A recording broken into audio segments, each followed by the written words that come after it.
Well, welcome to the February program meeting. Does everybody see my screen? Tonight we really have a good talk. It's by Steve Murray, I'm sorry, who's one of our best speakers. He's going to talk about Zwicky, Rubin and Friends, new tools and questions for time domain astronomy. And so in the light of that, I've put up a set of captures from the Zwicky transient facility. This was actually just a few days ago. This is you can see the ZTF number by it. So this shows the science image, the reference image, and the subtraction image all at once, and that's part of what you get in the data stream. I'm not going to preach the whole calendar, but just note that we're having the San Diego Science Fair on the 12th of March. SDAA has a prize, and we do judging on the 12th of March to come up with the winners of that prize.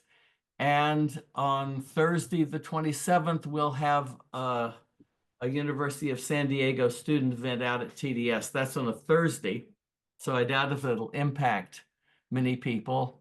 Are there any other announcements that people would like to make to the group?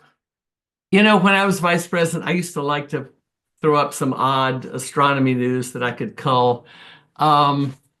Just in case you haven't caught this, the Gaia astrometry telescope in space has finally been shut down. It was shut down after 11 years, and that was on January 15th of this year. And it's been up for quite a while. It was launched on 2013. And of course, it's gotten over 1 billion objects in the Gaia catalog. James Webb Space Telescope has detected some flares, both long and short duration, in the accretion disk around Sagittarius A star, which is the black hole at the center of our galaxy. And the image on the left is kind of an artist rendition of what these flares might look like. On the accretion disk, you see the gravitational lensing effect of the disk around the black hole, and apparently it's considered that these flares might be material very close to the inside of the accretion disk of the black hole. But it just kind of seems like an interesting phenomenon, and you'd like to see more about it. A total lunar eclipse is coming up in March, but almost the same time of the science fair. And just in case, if you're worried about these kinds of things, this asteroid, 2024 RY4, now has a 3.1% chance of impacting Earth in I think it's 2032, not 2023. And it's about 55 meters in diameter, which places it in the Tunguska class. And, you know, we're overdue. Tunguska was the once in 100-year impactor, and golly, that was in 1908. So it's about time, but not too much of a percentage for this particular one.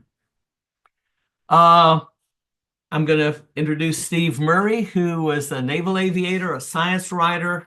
He's a researcher with a PhD in engineering, solar system ambassador, and I really think he's one of our favorite speakers. He's spoken at the program meeting a number of times, gave a super travelogue about the telescopes in Chile, and was our banquet speaker. So he's going to talk about transients, which are stellar objects with properties that evolve with time. So it's high cadence astronomy with telescopes that are kind of dedicated to this sort of a mission regime.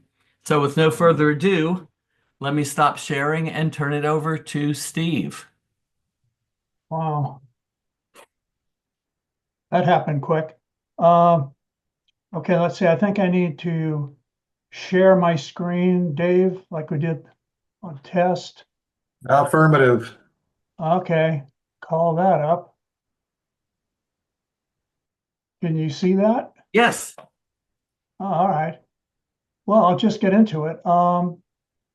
Slideshow. chose the topic because the recent American Astronomical Society meeting was held in January, and they were all over this. This is the kind of excitement that James Webb generated a few months before it left. There were all kinds of hopes and dreams, and of course, after it got into space, they were pretty much all realized. Well, this had to do with the Rubin Observatory in Chile, supposed to have first light in July, and it's supposed to be Survey's telescope on steroids. As part of looking at that, I realized there's a collection, there's a context here of other survey telescopes that have led the way to where we are, and they're still going to work together. But I thought this would be a good way to introduce the uniqueness of time domain astronomy and the kinds of problems it's designed to solve. And then we'll talk about some of the telescopes that are doing that and finish up with Rubin and some of the consequences of Rubin. Things are going to be different once that's online. It's going to solve a lot of questions we have about the universe, of course, but it's also going to change the nature of science that is basically fire hosed with data. So we'll talk a little bit about that too. What are transients? Okay, changes on human timescales. If we're staring at a star, that's 200-300 years, hasn't changed, that's not really the kind of time domain astronomy we're looking for. It can be extremely fast, most of them are, and it can also be phenomena that take years. Establishing the orbits of comets, for instance, can take a long time, and they're not here to be observed that frequently. So we figure it's between milliseconds and years, but something that human beings recognize as they're looking at the stars. These things have changed. These things are different.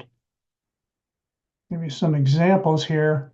Supernova, we were talking a little earlier tonight about Cassiopeia A, is a good example of a remnant. It's a star's last hurrah. Star explodes, it ends its life. It ends its life in different ways. There are 3 different classified types of supernova, depending on whether the star loses its hydrogen shell before it blows. 1A, I guess it's 1A or 1 alpha supernova are used as distance measures because their pattern of blowing up is pretty consistent. But I was surprised to learn they're fairly rare events. A lot of what we look at when we take a supernova are like crime scenes after everything's been cleaned up, and you're just looking at what's left on like an accident on the street. To actually see a supernova, especially in the Milky Way, is a rare event. And there are some precursors that indicate when something's about to blow. And Rubin, at least, is anxious to go after those. Not an expert on Betelgeuse, but I understand that provides some cyclic indicators. Everybody's wondered when that's going to go. But to capture the life cycle of a star, be nice to get it before the event and then study the remnants after the event.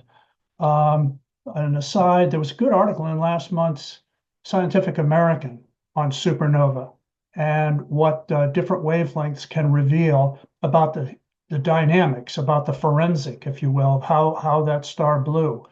So it's an important transient event. It's expected to be one of the biggest sources of data for Rubin when it starts. Got something I'll probably need later on. You still see a full screen, do you?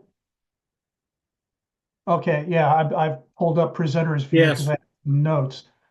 Okay, fast radio bursts, big blasts of radio waves. They put out as much energy. Well, let me close. Put out much energy in 3 days, as the sun puts out in 3 days. They were first discovered in 2007 from archival data. And although there are repeaters, only about 50 repeaters have been discovered so far. So they're important sources of radio energy, but we only have a fraction of them detected so far. Estimated 1,000 events arrive on the Earth each day. That's a far cry from the total number that we've actually encountered. Okay, pulsars, radiation emitted from magnetic poles, kind of like a searchlight in the ocean. Searchlight in the ocean. You only see the light when it's pointed at you. First discovered in 1967, and the radiation pulse that you see lasts anywhere from milliseconds to seconds. They think they're from rotating neutron stars, but the value is that they're extremely regular. The timing between pulses is a time standard. And I'll mention this a little later. It's fluctuations in that standard that reveal a lot of information about the behavior of the universe vis-a-vis gravitational waves. Gamma ray bursts are kind of like fast radio bursts. In fact, there's a recent paper that thinks that maybe there's some kind of a connection. I'm not qualified to comment on that, but they behave enough alike that they think there may be a connection. But these are 15 orders of magnitude larger than fast radio bursts. The dramatic claim is that there's as much energy put out in seconds as the sun's entire 10 billion year lifetime. The Vela satellites launched in the 60s were the ones that discovered this. They were sent up to monitor Soviet nuclear blasts and accidentally discovered this. Maybe that's another recommendation for the value of survey telescopes, having something that can sense things when those things happen. They're long, they're short. The short ones, milliseconds to seconds, are probably neutron star mergers. The longer ones represent the supernova collapse to a neutron star. This particular picture here is a boat, the brightest of all time, discovered in 2022. It was 10 minutes long. And although they leave an afterglow, the afterglow can be measured in minutes. This afterglow lasted for 10 hours. Very rare event, but it's diagnostic of something in the universe. So it's important that we capture these kinds of rare events and whenever we can. Stellar flares, similar to solar flares, but much bigger. Broad spectrum of energy from magnetic storms, similar dynamic as we have to the sun. This was, that's obviously an artist's rendition.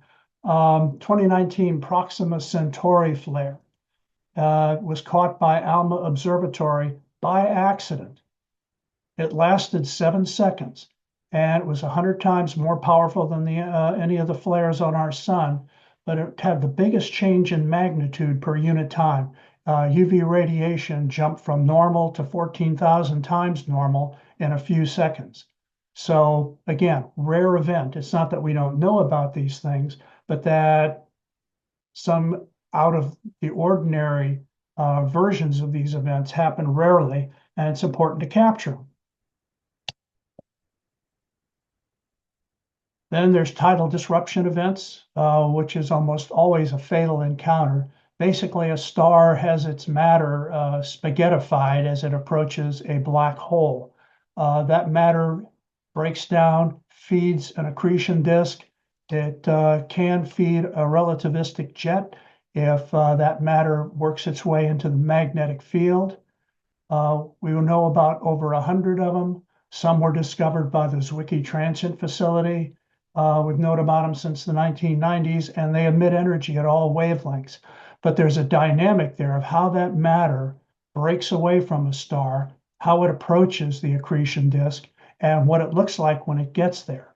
So another important topic of study, not just for itself, but what it says about properties of the universe close to black holes.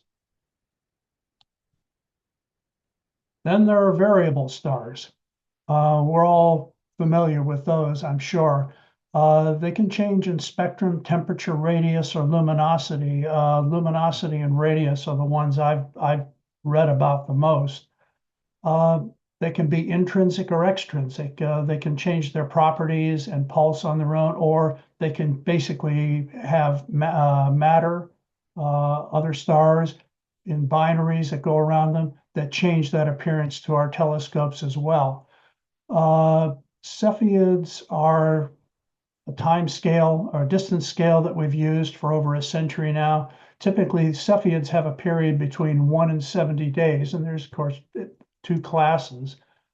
I chose this as an example, though. This is a Mira Omicron Ceti, and I liked it in one graphic. It shows 4 different sizes and luminosities, taken all within about a year's time. This particular one has a period of 331 days. The Mira variables by themselves are anything that over 100 days, and they're usually a red giant star. This particular one is a red giant star orbiting a white dwarf. Now, the reason I liked the Mira, other than the nice graphic, was there's a subclass of Mira that the variability changes with time, unlike a Cepheid, which is fairly consistent.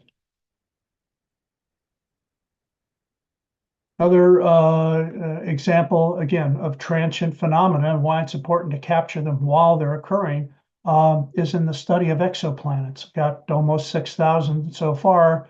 9 have been discovered just in the last 6 weeks. There's 4 methods here. I think we've had talks on these in the past. Actually 5 methods to discover those. The radial velocity as a planet orbits a star increases or decreases depending on whether its path around the star is approaching us or going away from us. I put astronomy in a close second there because the center of mass changes between the 2 bodies, planet and star, and that wiggle, if you're really careful, you can measure to get similar information.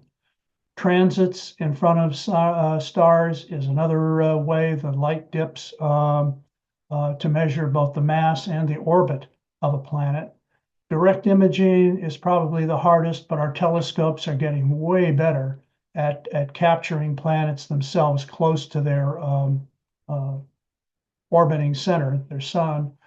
And then gravitational lensing has become, it hasn't accounted for more than about 200 plus discoveries so far, but it's being used more and more.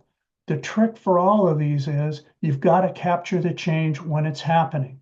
And unless there's a consistent orbit, say with a transit method around a sun, you've got to be lucky in detecting where, determining where to look in a broad sky. SETI almost speaks for itself. Search for extraterrestrial intelligence started with the Green Bank telescope in 1960, sent a message out. What we're doing these days is SETI antenna farm itself has 42 antennas up in northern California, started in 2017. 2016 got $100 million funding from a philanthropist to do Breakthrough Listen, which shares different telescopes to accomplish the same thing that SETI is looking for. But again, when is a signal going to come? What does a signal represent? You've got to search a broad region of sky, preferably the whole sky, and you have to do it often enough or you stand to miss an important signal, like the one we had in 1977. This was called the WOW signal. I think it was received at Vera C, oh no, it was Ohio State. Lasted for 72 seconds and they really thought they had something. It's been kind of debunked since then. But the idea is they hasn't been received again since 1977. That's the part that's critical. You'd hate to think that you didn't find life simply because you weren't looking in the right place at the right time. Asteroids, we already had that in the introduction tonight with Ken. Asteroid defense is becoming a major field of study. We put satellites in orbit to detect them. We have one launching here in 2027, a new one, but I think the 2024 4YR, you said the probability is up to 3% now from 1 a couple of weeks ago, but it's what they call a city killer. And it's a question of low probability versus high consequence. You always have to balance those two as to how much attention you pay. They're clearly paying a lot of attention to this one. But these minor planets we're estimating is roughly 101.25 million known. Now, that's great, but they feel that of those, they represent only 98% of the big ones, a half a mile or more, and only 40% of the smaller ones around 500 feet or more. So we haven't got a handle on all of the bodies that could present a threat either now or in the future to Earth, but they have formalized procedures for monitoring astronomy networks, satellite networks, and for invoking procedures to home in on the implications of that. 2016, NASA started its Planetary Defense Coordination Office, and then University of Hawaii runs the Terrestrial Impact Last Alert System, which sounds pretty ominous. But again, the idea is you don't want to miss the one you weren't looking at. I don't have data on this, but one came close to the Earth, I think about 2-3 weeks ago. Cool, it missed the Earth, but they didn't see it until just a few hours after it made its closest point of approach. In fact, 145 objects like that passed between the Earth and the Moon just last year. So it's a regular traffic issue. Okay, there are other transients. I missed comets, for instance, but I just wanted to give a smattering of the kinds of things that are out there, their time duration, why we have to capture the rare ones. And these are the kinds of things we can learn from transient astronomy overall. Evolution of star birth and death. I should have said death and birth. How a star explodes.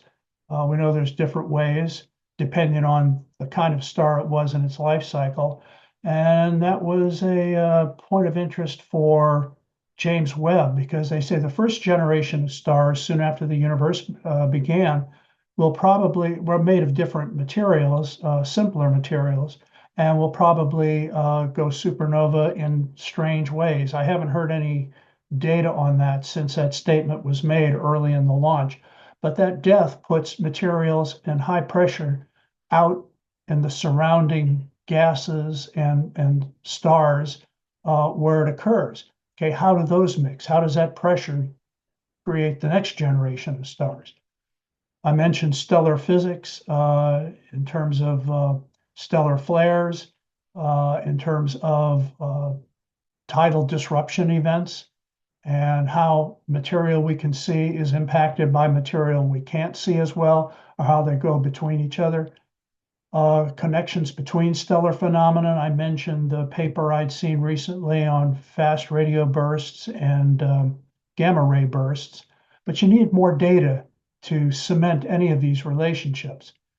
Probes of general relativity, I guess that gets back to repeating myself on tidal disruptions. Life in the universe and hazards to the Earth.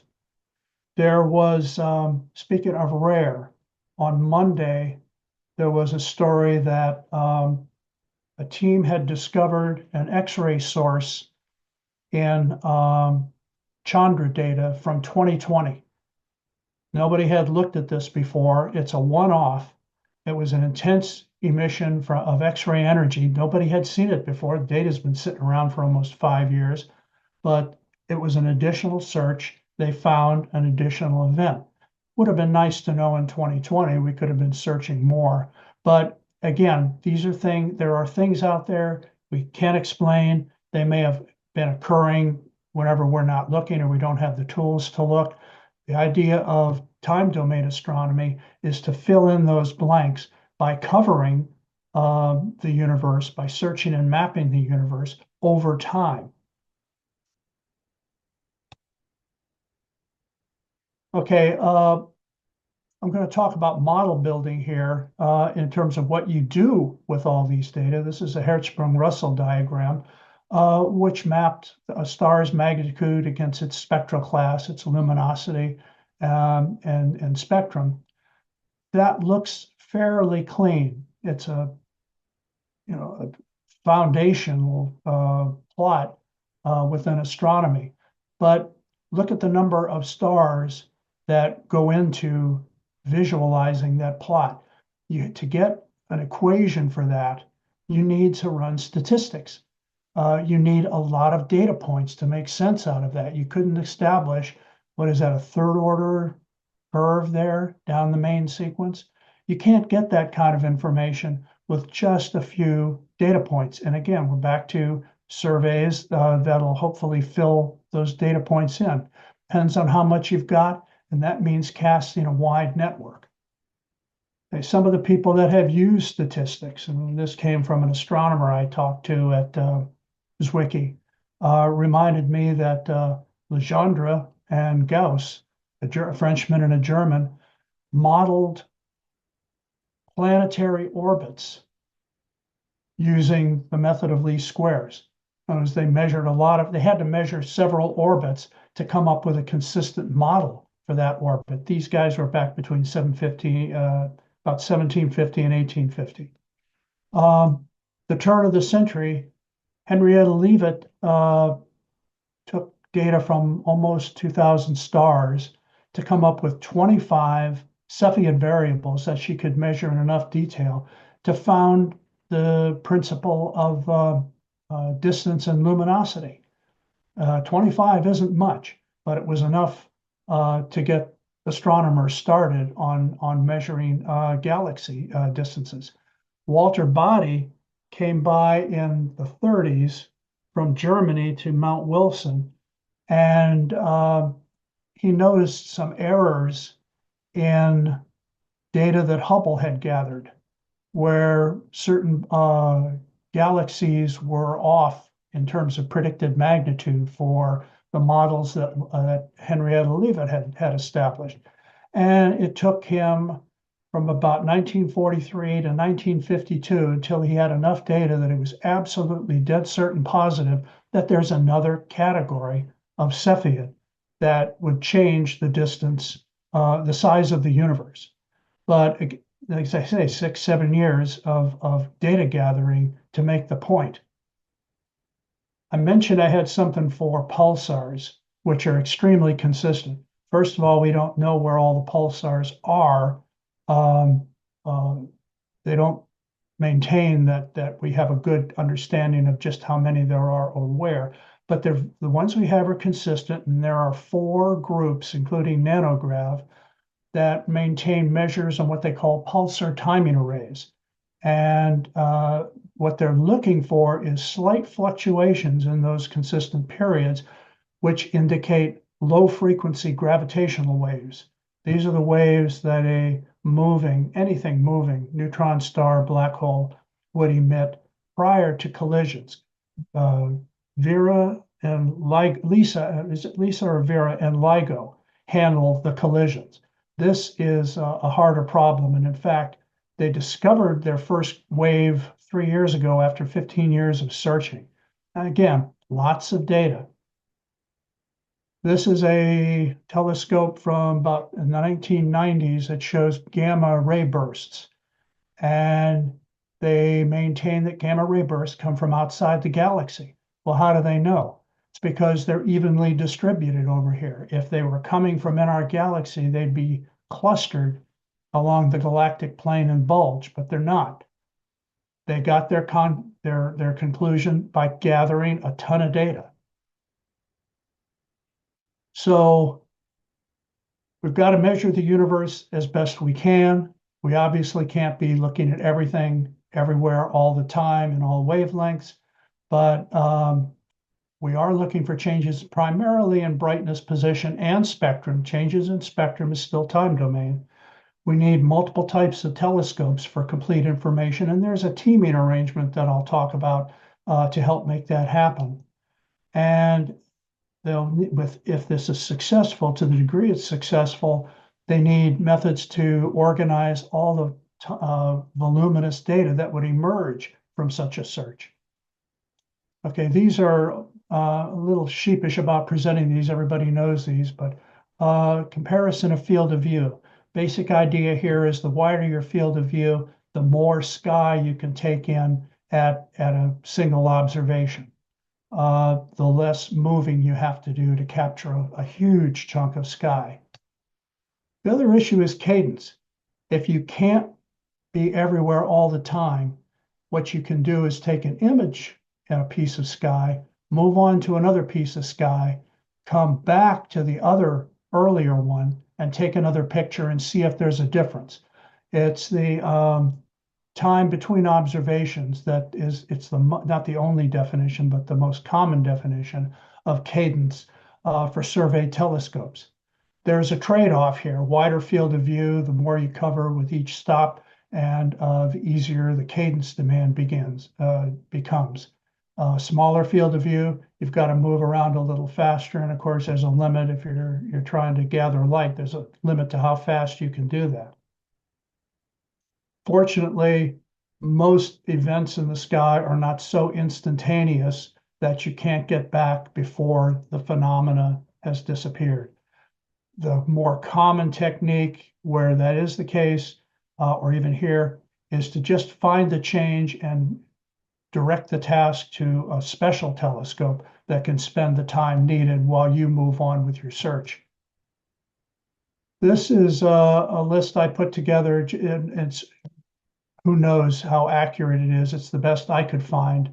Covers up to 2026, but these are all the telescopes that purport to do sky searches. The walkaway message here is we are in fact covering frequency band and gravitational waves pretty well. So characteristics of sky searches, they all are going to have automated scan control. These are all robot control these days because it's calculated by algorithm what to search and where to stay, how long to stay in each location. They do automatic detection by subtracting the differences between subsequent images. Radio telescopes do it with frequency differences, but it's still basically, I looked once, I saw something, I looked again, and something's either gone or something's either there. That's the alert. Then they put it out to the world at large to process as they will. And there are some professional arrangements that make that happen more efficiently, but the alerts are available to anybody. And then they have to automatically process the data. I kind of skipped past that. Just taking the image and getting the difference requires cleaning up the signal. And you'll get an early alert with a rough cleanup. That doesn't necessarily mean it's a good classification. Now, most of these telescopes will turn out monthly or annual reports, which are totally cleaned up. And you can go through the data set and get the best data you can and get the best data over time, be that a month or a year. These are telescopes I'm going to go through fairly quickly. It's a chronological order, different wavelengths, but I can't go through what that list I just gave you. But just to show you what's out there, there's an 80 megapixel camera on the optical gravitational lensing experiment. This looks for gravitational lensing events in the galactic bulge and the Magellanic clouds. It kind of focuses there because that's where all the stars are that do the gravitational lensing. It's in Chile. It's discovered a rogue black hole. I think it was the first discovery in 2022. But given that the first gravitational wave didn't occur in 1979, it's nice that we've got specialty instruments now devoted just to that. I included it too for this. This shows you their last survey, and you get an idea of where they searched. Each one is a field of view. And you can see by the color coding that some areas were visited more often than others. It's not a blanket up, down, left, right until the planet's rotated and you start all over again. It's selective what they look for. This is a Sloan Digital Sky Survey. This is 8 years later, 2000. Go to a 120 megapixel camera with a 100-inch mirror.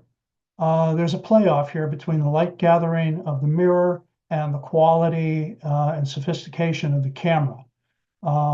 You can play one capability off another to a certain extent.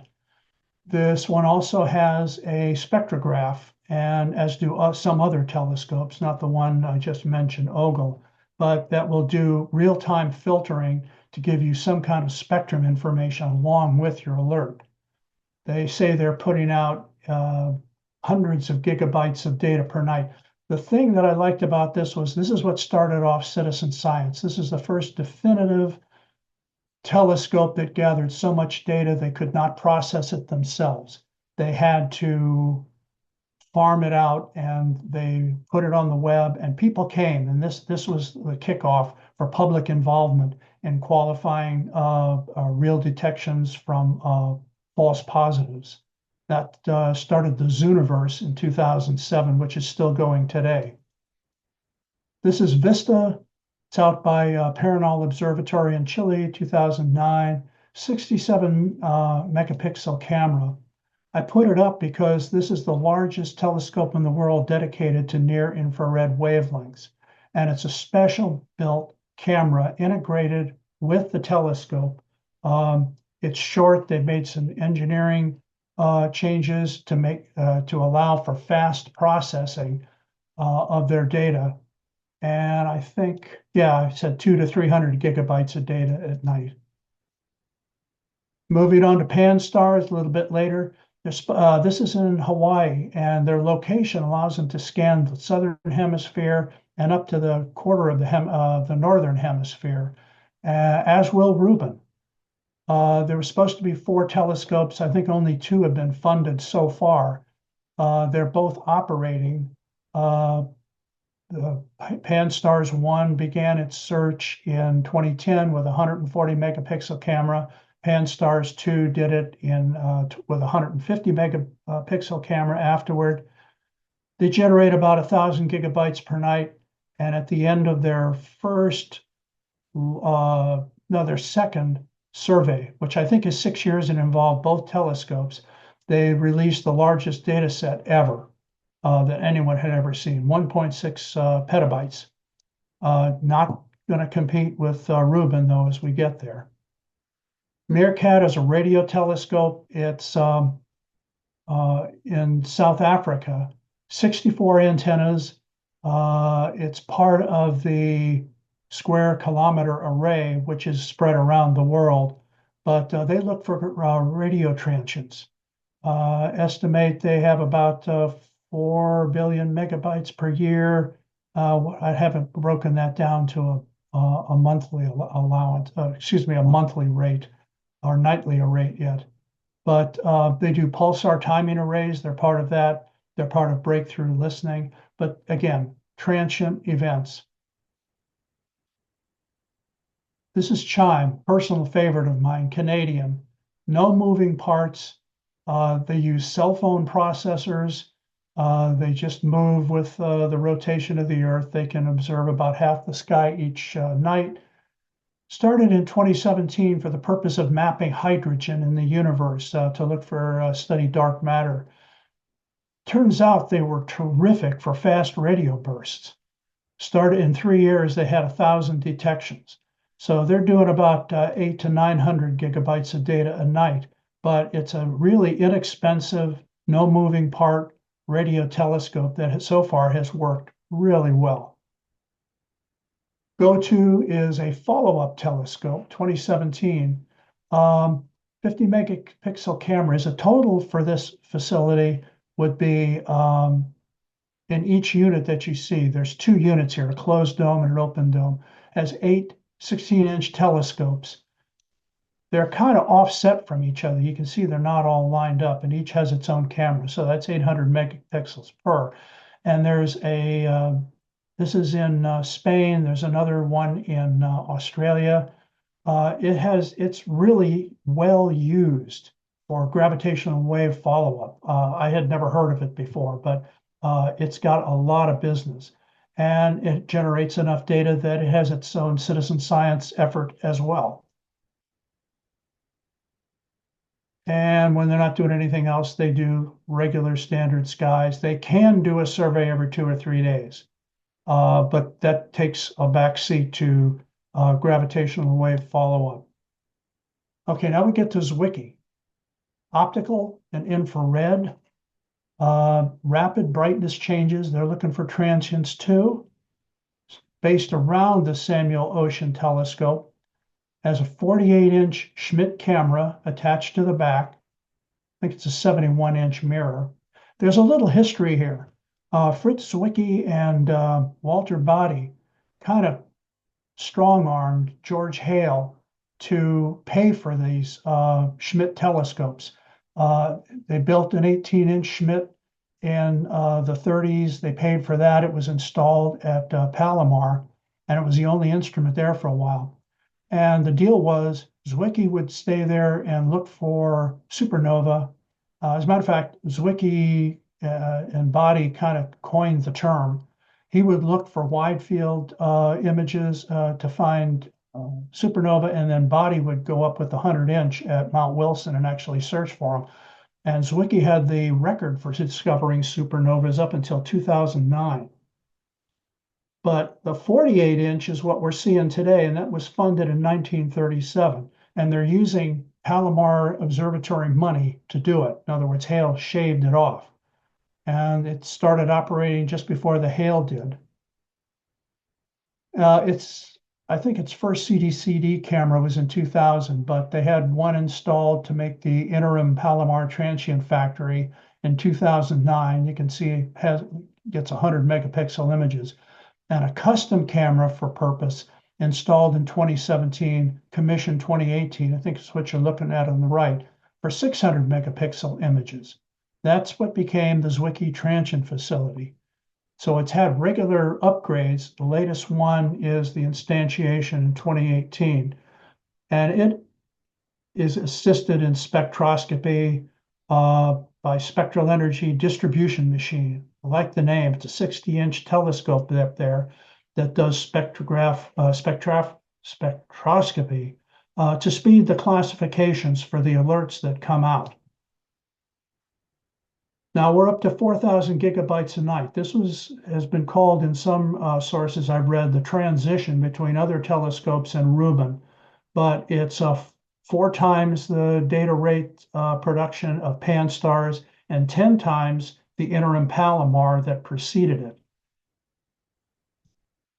To date, it has classified, it's detected more, but it's classified 11,000 supernova, 230 asteroids and comets, and 80 tidal disruption events. This is all since 2018.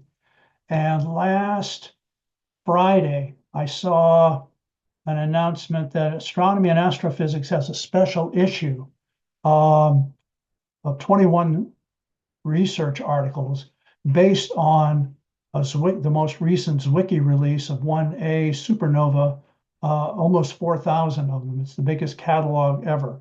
And what they're finding is that the kind of supernova you get is based on the environment around it. It's not just the star. But again, they needed the data set to see that kind of a pattern. Okay, the next generation, the Vera Rubin telescope, first telescope named after a woman. She was the one that first discovery of dark matter, although Zwicky had some suspicions about it. First light schedule for July 2025. And I've got to love this. When I last looked at it, it was called the Large Synoptic Survey Telescope, and they changed it to Vera Rubin, which is very cool. But in new publicity materials, they've changed that as a tagline to the Legacy Survey of Space and Time. So somebody's thinking on their feet. Located in north central Chile, not far from Las Campañas. And they advertise, I got some of this from press conferences at the last American Astronomy Association meeting last month. There's 5 areas they're interested in. Milky Way structure. They want to model galaxy formation, growth, and evolution. But as part of that, they're going to get information that'll help them study dark matter and dark energy. It's kind of the same search used for 2 different purposes, but it's 2 domains for them. Something they call the changing sky, which is dedicated strictly to transient events across all time scales, milliseconds to years. And they want to do a solar system census. They expect they will eventually detect 4 times more solar system objects than we are aware of now. And if Planet 9 exists, they intend to take a crack at it. Here's a model of the telescope. You can see there's 3 light paths.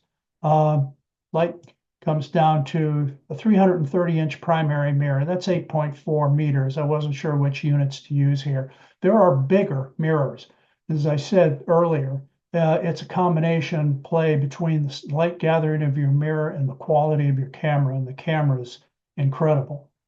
Okay, that first mirror goes to a secondary mirror, 3.4 meters, then comes back down to a tertiary mirror, 5 meters, and then up to the camera, where kind of all the magic happens.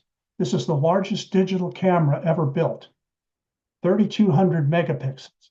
Well, the others were in 600, 800 range and down from all the other telescopes we mentioned. It will be an optical instrument extending on either side from near UV to near IR. What you see here, the opening there is about 5.5 feet wide. And there's the focal plane right there with that tan oval. It's got 189 CCD sensors, and uses 6 filters to get several different wavelengths all at once. Takes an image every 40 seconds. Most of them are 30 to 40 seconds is typical of some of the other survey scopes too, though. What you see here on the left is a map of what they expect to do over 10 years. The different colors show you the lower, the southern hemisphere, and they can extend part into the northern hemisphere. I didn't get a code of what these different searches are, and again, it is over 10 years, but I wanted to show that it's divided by interest area. It isn't, one size fits all. We're going to scan everything equally, and it does reach up into the northern hemisphere. Image the sky every 3 nights, and after 10 years, they expect to have 60 petabytes of raw data, which is 100 times more than any other earlier survey. And they said that Hubble Space Telescope would need 120 years to image the same amount. Automatic cadence. The program will determine where to send the telescope and for how long to fill in these different areas. But it does have a target of opportunity mode. If somebody has something they're just dying to see, another X-ray burst, and they want to track this, this can interrupt its normal search to take care of that. And as I said this earlier, they think they can grab precursors to supernova by capturing enough stars at different stages of their life cycle. So a real-time view of the camera. They've had to develop new processing algorithms for this much data and still provide the processing to determine that and classify that there is a difference and to send out an alert. Some alerts in some telescopes go to people who have projects on the telescope. All the alerts for Rubin are going out to the planet. Anybody can access this. And as you see, they expect to generate about 20,000 gigabytes each night and generate up to 10 million alerts. So they have a serious, that's 5 times Zwicky, and they've got a serious data handling problem on their hands, which is why they've spent so many years planning for it. This is a bit apples and oranges, and I said I wasn't going to do it, but I couldn't resist. I've confused some optical with a radio telescope there, but it beat the size of the camera as a metric across. Rubin is in a class by itself. Okay, this is too much data to download. It's too much data. It's challenging just to process. So they've designed 3 different ways that astronomers can log into and gather the data unique to them. They can use a web browser. They can use Jupyter notebooks, which allow collaboration, including quantitative collaboration and processing on the web. Or people can program their own interfaces. They're making it flexible for everybody, because clearly everybody can't use all the data. They will do annual releases. Now you can go from 1-year release to 10 years over the life of planned life of the telescope to see the evolution of transient events. I said this was during human lifetimes. Now the observations can give you quantitative information out to 10 years from the same instrument. They've been training for a decade now. They've even gone into colleges and set up workshops so that astronomers will be ready for this. This was back in 2017, the last time I looked into this. And they're doing it for people other than astronomers. They want other sciences, including the social sciences, to be part of these teams. And they hope that this process may find its way to other science domains. They weren't real clear on that, but a lot of thought has gone into what they have been doing and setting up. Now, I promise this will be quick, but this is a fundamental point that kind of stuck with me. I wrote a story about in 2017 as LSST was coming on, and they told me how you can be an astronomer now without even looking at a telescope, but and how important data science is becoming. Here's a model. This is a simple model, the same 21 data points in both. You can see that the linear model on the left doesn't go through the points as well as the second order model, purple line, curved line on the right. Scientists do this all the time. You have a model and then you compare it to your data. You determine statistically, is it good? Is it not good? Is the one on the right better than the one on the left? That's typical science.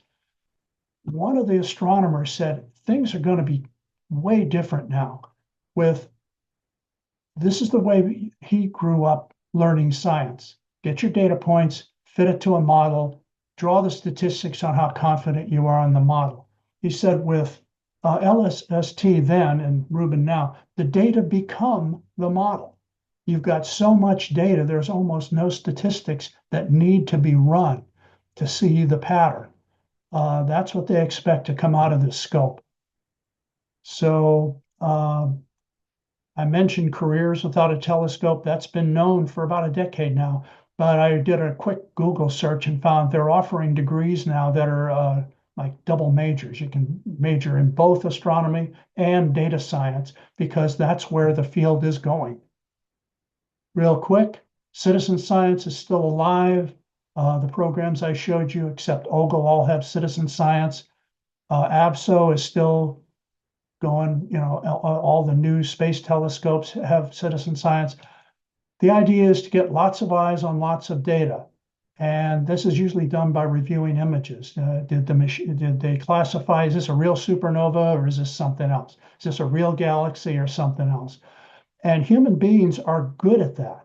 So what astronomers are using are citizen science projects to train algorithms. You've heard about training AI algorithms, so they've been doing this for years. But I asked one astronomer, I said, all right, you want algorithms for automated processing, and this can help with human beings. But what if we go full AI? He said, it's never going to happen. And he said, real people still come up with things in the data, which I'd heard earlier in citizen science interviews, they still find things that even the astronomy team was not looking for. So citizen science is going to be solid here, even into the future. Quickly, there are a lot of surveys. A lot of surveys will come. How do you compare your new data with a survey from 10 years ago? Well, it turns out, again, talking to a Zwicky astronomer, there are communities that know to ask who, can I look at your data from this piece of sky at this time and compare it to my different wavelength data? So people do mix and match. That's been formalized recently with the 2020, I think, gravitational wave treasure map. It's a clearinghouse where astronomers can talk to each other and request specific things that have a standardized nomenclature, so we know where the data is that we need and what exactly we're looking for. So that's a step up. And there was a workshop in 2024. The results just came out. They're trying to get James Webb and Hubble involved in long-term variability monitoring too. Director's discretionary time for high redshift transients. In other words, things that happen in the early universe. So they recognize that they have to be part of a transient community as well. Almost here, near Earth object surveyor going out hopefully next year to look for asteroids.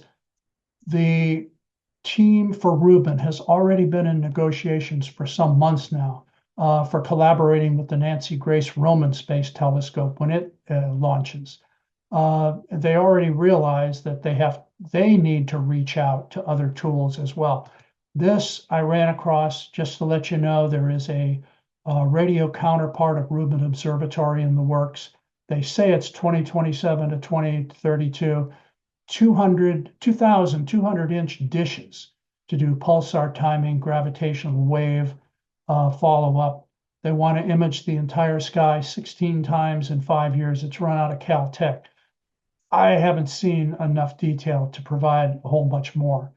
Last thing though, SphereX is going to do an infrared survey. That's launching out of Vandenberg a week from tomorrow night at 7 o'clock. And if you've never seen a Vandenberg launch, they're really awesome. Some free backyard entertainment I just wanted to let people know about.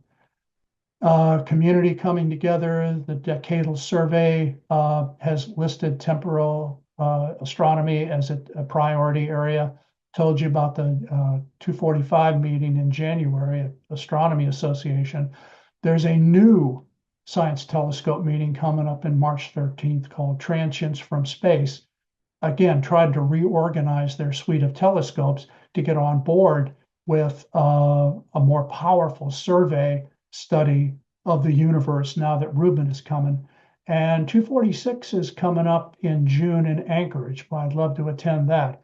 So this is just before it launches. They're going to be all over it.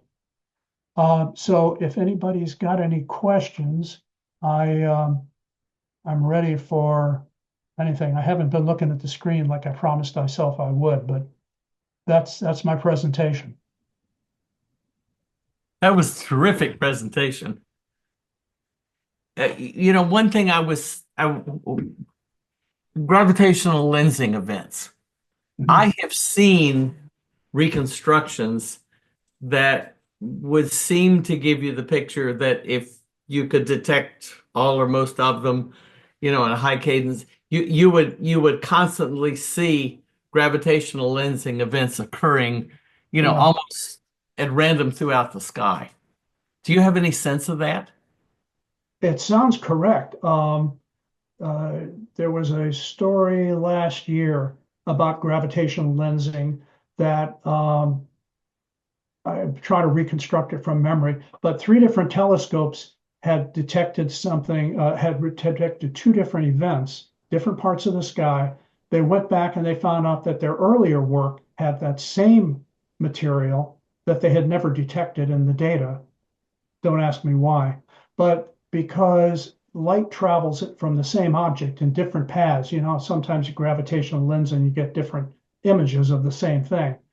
Because they travel slightly different paths or through slightly different regions of the interstellar medium, they can determine the time of that event, if it's a supernova, if it's a dynamic event. They can also determine the distance, again, based on the differences of when those images show up. I guess the takeaway to answer your question is the story sounded like gravitational events themselves were not phenomenal. That yes, they were there if you look for them, but how they were excited because you could have, if you had several sources like that, you could get a lot more information, timing information. I don't see any reason why there would not be a lot of gravitational events. Of course, in another galaxy, depends on the object. If you've got a star going in front, that's one thing.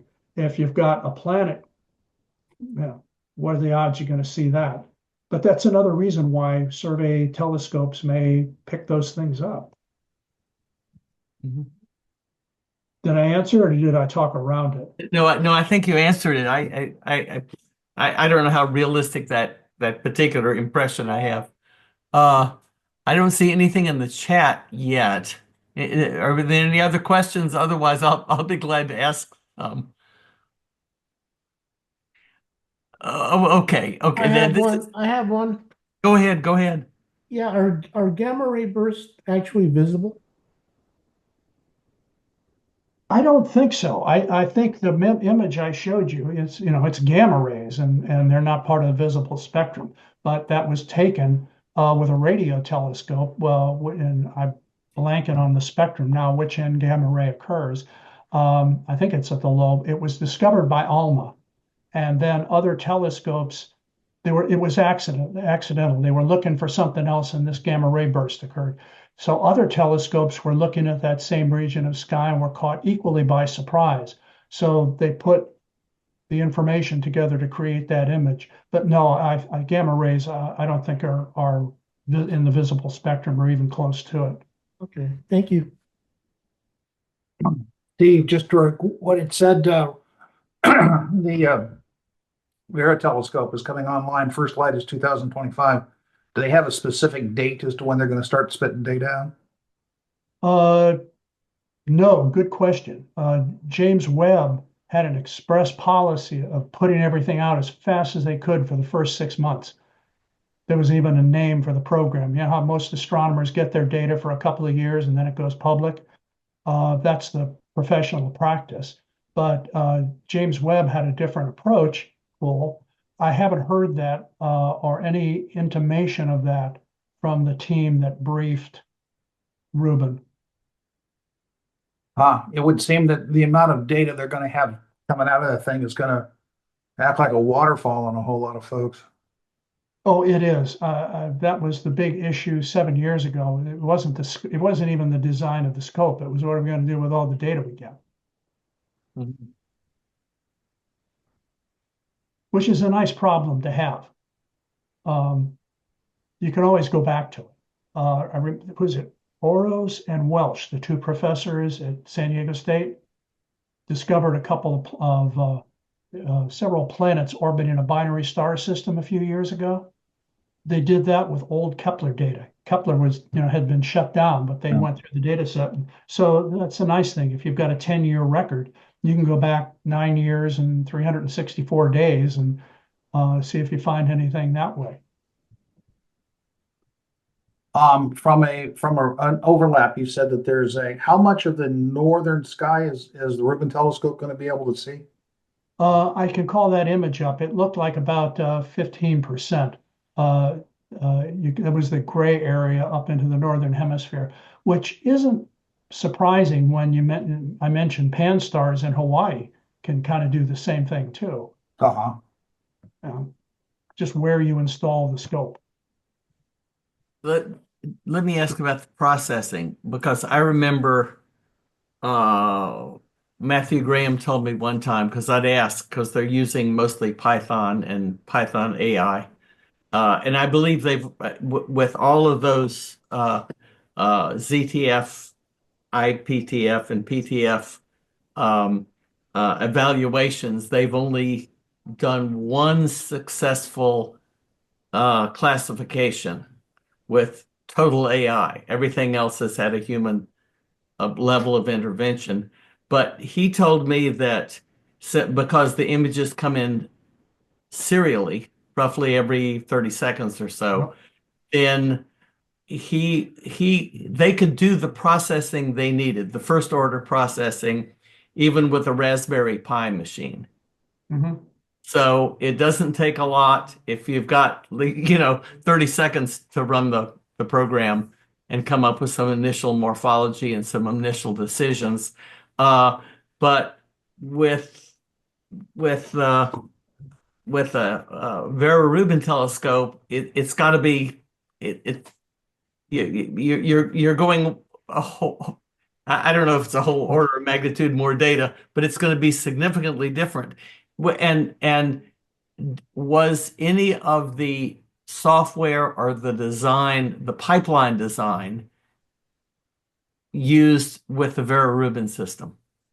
Yeah, there were pipeline designs and they had, I can't remember the name, but they had teams in charge of each of the different pipelines, both in the kind of astronomy that they were processing and where it went. I haven't looked at the route. They had it mapped out clearly in 2017. Some was going to go to the US, some was going to go to Europe, some was going to go to a data center there in Chile. In fact, I don't know, I can't remember. It wasn't La Serena, but it was going right there in Chile. But they had it all laid out like a plumbing system for a house, and that doesn't quite get to your idea about processing. But they did say that they were offloading a lot of processing near term. Again, the quick stuff is just for the alerts. And an astronomer chooses to, okay, let's get our scope looking at that, and then finds out it's bogus. They've wasted a little time and some money, but not much. The important thing is, because it's transient, is to get eyes on quickly, and maybe that serves as a filter as well. If you get back and say there is no object, that can be fed into the Rubin data set before its final processing. I don't want to just give you a word salad. The bottom line answer is yes, they've carefully thought out these pipelines and where it's going to go to do some distributed processing. But that's slightly different than I have a transient. My cadence is maybe a couple of minutes. I went back and I looked at it again. There's a change there. You do a little spectroscopy and a statistical algorithm, and then you put an alert out. That's a different kind of problem to solve than what's our monthly catalog going to look like. But yeah, they have thought it out, and I thought, at least in my primitive knowledge, that it was pretty logical.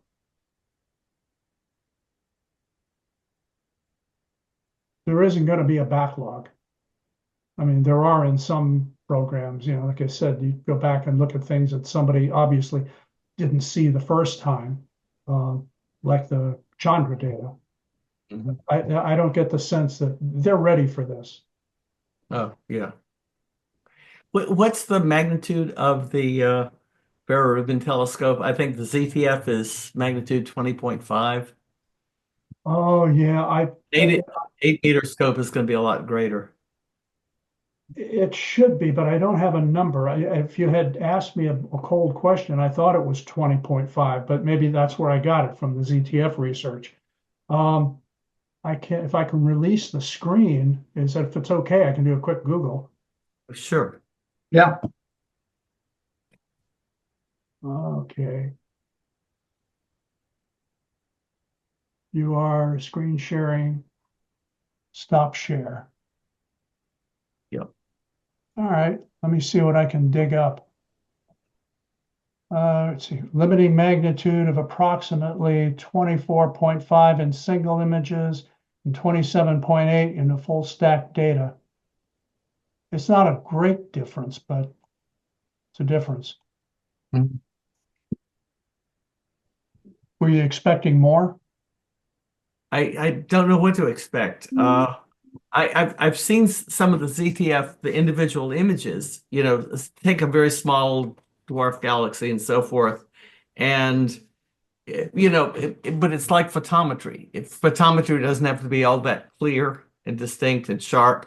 Mhm. You just have to get an area difference, a flux difference. But some of the ZTF, you wouldn't be happy with the images Yeah. if you were an amateur. Of course, you could never take them the same way they do anyway. Yeah, that's an interesting question. I've never asked it, and be quite candid, I probably haven't thought about it either. But again, the goal, in my view, this is Steve Murray's personal opinion. The goal is simply find the existence of the phenomenon and give it a rough classification. It's up to all the follow-on telescopes that are just going to stare at that one piece of sky to carry the last 20 yards to what it actually is and what its behavior is, what its temporal pattern is. I don't see Rubin being the one-stop shop for what it discovers. In fact, that was the whole idea with the Zwicky scopes and Palomar is they told Hale, we'll just find stuff, but we're not going to analyze it down in Palomar. We're going to analyze it with Walter Body looking through the Mount Wilson telescopes. That same kind of logic seems to apply here. But as I said, that's personal opinion. So when no, I think you said Sloan. Does Vera Rubin do any spectroscopy at all? Yeah, that was the filter system in the camera. That's- That's how it does it. It does filter spectroscopy. Yeah, Okay. they try to do that at the same time. Yeah, the SES machine does that. Plus, they have a low-res spectrograph. Okay. Yeah, I think that part at least is integrated into the camera. I don't know how good it is, but like we were saying earlier, Rubin may just not consider that its job. If you can get the 90% solution and hand it off to a scope that can stare at it in a particular wavelength based on whatever you classify, that's where the final information will come in, not from Rubin. Hmm. It's an interesting question. I wish I'd asked it. I didn't. Steve, Dave Decker here. A question about Vera Rubin. What would be the brightest star magnitudes that it would be able to actually do good research on? Not only do I not know the answer to that question, I don't remember ever seeing that, but let's see. Let's see if I can come up with something here in real time. That never even was in the conversations. Key numbers. I would think that would depend on the location of the discovery. We talked about how bright some of these energetic transient events can be, but depends on where they are. 30-second exposure. No, I'm not getting it in terms of magnitude, I'm afraid. I'll see if look one more place. Nope. Sorry, I could be keeping you here all night looking for that. I just don't have that. It's interesting in some of the pro-am collaborations we've been involved in here in the club, mostly through the AAVSO and some other ad hoc groups. It turns out that even with small equipment, 10, 12-inch telescopes in the backyard, many of our stars are too bright and to actually do serious work with them. So Yeah. Photometrically, they can be a real problem because you don't get good comp stars and so forth. Spectroscopically, we can do better because the slit reduces the light transmission so much. But I'm thinking that as the big professional telescopes are moving into a much broader field as far as the magnitude of the stars and the intensity, it's leaving behind a whole bunch of opportunities for pro-am collaborations to get involved in stars in the 9, 10, 11, 12 magnitude range, both photometrically and spectroscopically, and actually now and other kinds of technologies. But there is just some great possibilities. Kind of a plug here. And many of our club members are involved in some of these collaborations, worldwide collaborations involving several either postdocs or experienced PhDs in astrophysics that are helping to work with the groups. And it's, if anybody in the club is interested, give me a call or give someone else a call. And we have lots of opportunities to do actual science with small equipment in your backyard. And watching the big telescopes do the things they're doing, you begin to understand how incredible it is that you're looking at a magnitude 24 star and you're doing that many measurements in one night. It's phenomenal. But anyway, there is a place for in the pro amateur arena for experienced amateur astronomers to do some serious science, and it's kind of neat to find a place in this whole hierarchy of research that's been going on. That's cool. Yeah, I'm glad you brought that up. If it helps, I had a couple contacts here, that came out to brief on Rubin. I can reach out to them or give you their names if you care. They were real excited about getting involvement. That's why they said the alerts go out to the public. They don't just go out to the astronomers. There may be efforts there that weren't part of their briefing that they could put you in touch with if that's of any interest. Yeah, I think it'd be interesting to many of our members, even those that are not doing imaging, because like the old Zooniverse, where you have citizen science taking a look at data with some simple parameters, and using the human eyes and thought. And I think that we have the opportunities to participate with, the terabytes and petabytes of data being generated. Who's looking at it? And some of that stuff might be simple enough to sort out that with very simple training, even amateurs could do some work in that area.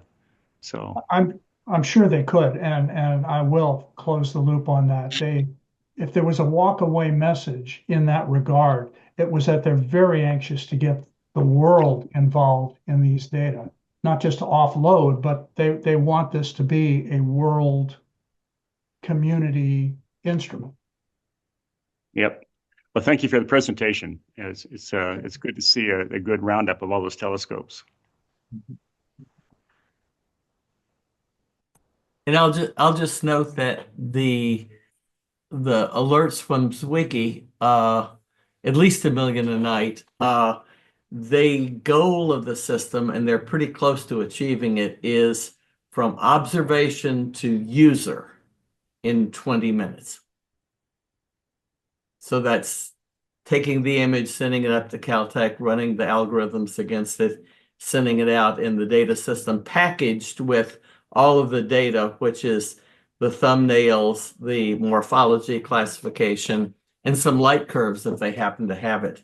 So all that goes out very quickly. So there's a monstrous stream of data. And another cute language, the SEDS machine that they used for rough classification uses filter spectroscopy, like you said, plus a low-res spectrograph, but it has, I think, 16 different images, each taken with a different filter. They call that the rainbow camera. Well, I like it. It's cool. How do they send their alerts, though? Do they just, I think ZTF is a little more of a closed community.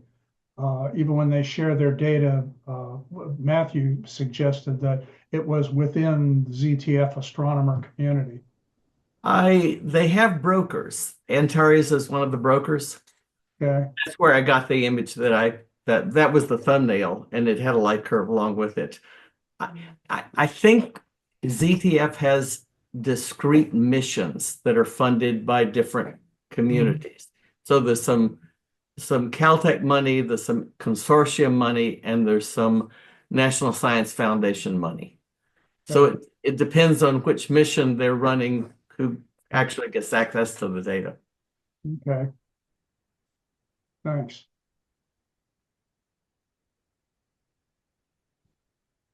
Well, that's all I have. Any other questions? This has been a fascinating night. Well, thank you very much, Steve, for being willing to put this presentation together.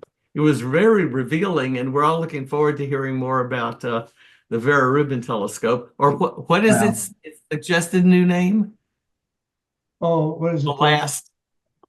Yeah, there's something of science and technology. Yeah. Let me see if I can find that. What did I do with it?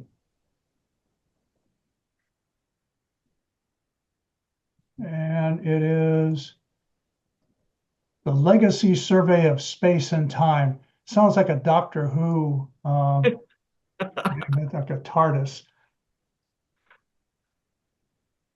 Definitely Doctor Who. Definitely Yeah. Doctor Who. I like Vera Rubin. She was the first woman astronomer to officially observe at Palomar. I Oh, like that. missed that. Yeah. And that kind of language implies there were other women who might have observed before her in some capacity. Yeah, I remember. Well, certainly Helene with the 18-inch and so forth, but on the 200. I think Mount Wilson snuck a couple people up there, but of course they couldn't spend the night. Burbridge, I think, used his wife was the actual astronomer who liked to observe, and her husband was the theoretician, but women couldn't observe on the 200, so they had to. There was some kind of sleight of hand, but they couldn't stay in the monastery together. Actually, Walter Body had an interesting story from we worked in Germany, but I'll save that for another time. He married the woman later. Oh, okay. Well, that's good. Well, I don't see any further questions. Priscilla gave you a thumbs up. Thank you very Thank much. you. This was really interesting, and I think we all second and third that comment. That was really a great talk tonight. Thank you. Great talk. Thank you.